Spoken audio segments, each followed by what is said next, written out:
In the US alone, 45 million people go on some kind of diet every year.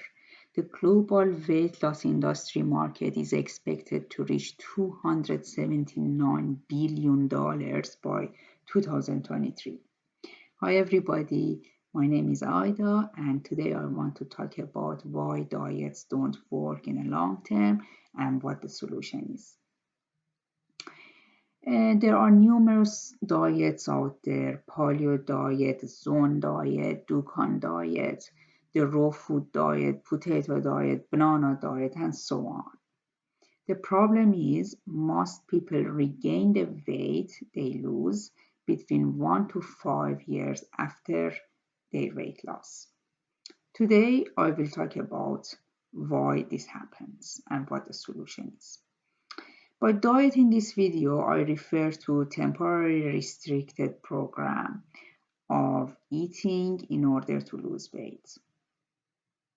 Let's assume that you had willpower and you follow the diet and you lost weight and you reach your goal weight. But after a while, you go back to the weight that you started with.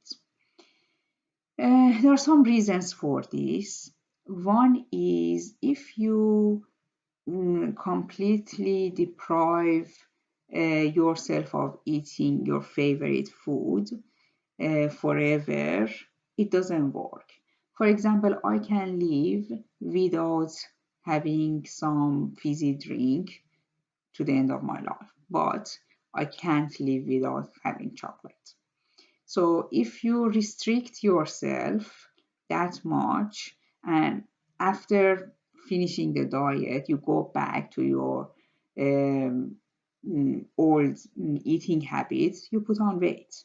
Like if you restrict the calorie that you eat and after finishing the diet, you go back to the amount of calorie you used to eat, obviously you put on weight again.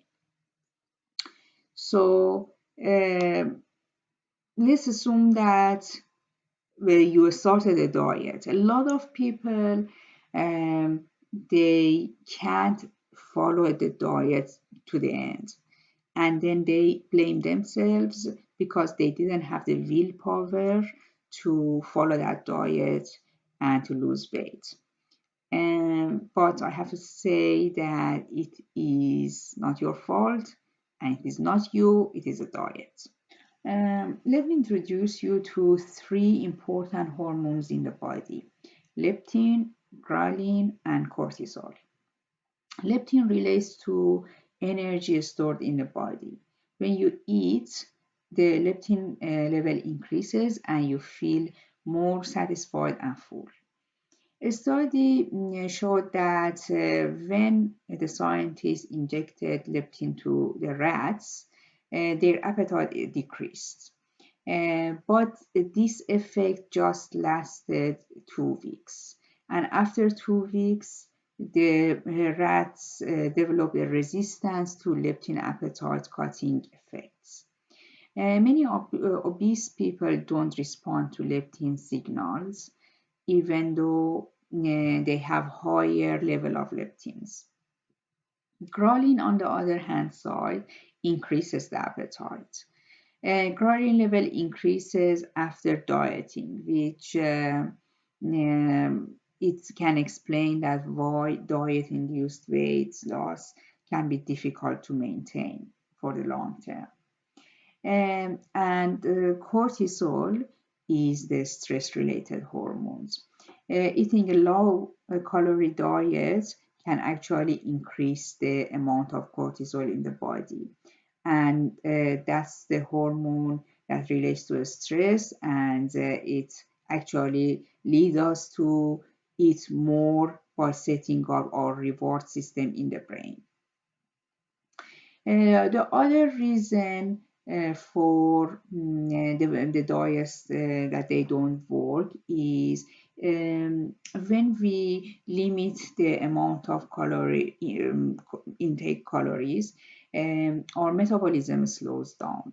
So this is logic because when we eat less, our body has to work less, and the body understands that it doesn't have enough energy to high up the metabolism, and it is logical, but it can have very negative effects on the body. This is very broad discussion, and I will talk about it in another video. I'm sure that the reasons that I mentioned are not the only reasons, and there are a lot of scientific reasons for the diets that for why the diet don't work. What the solution is?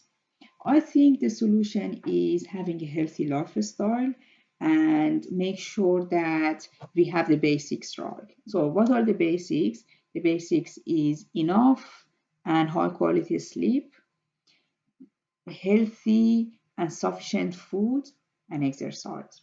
We all need about 7 to 8 hours a night of sleeping.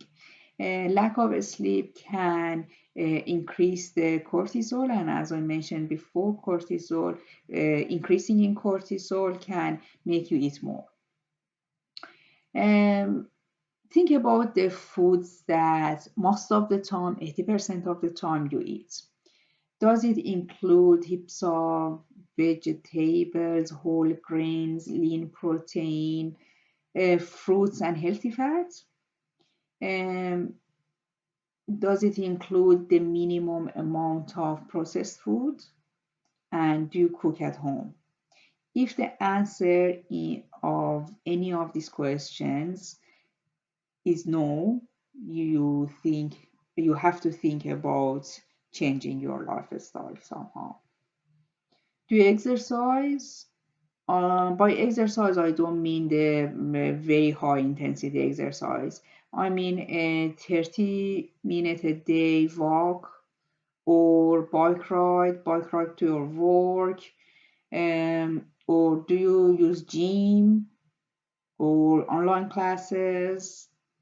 If again the answer to these is no, again you have to think about your lifestyle. In another video, I will talk about the myth and truth about the weight loss. Until then, if you like this video, please give me a thumbs up and hit the subscribe button, and I see you next time.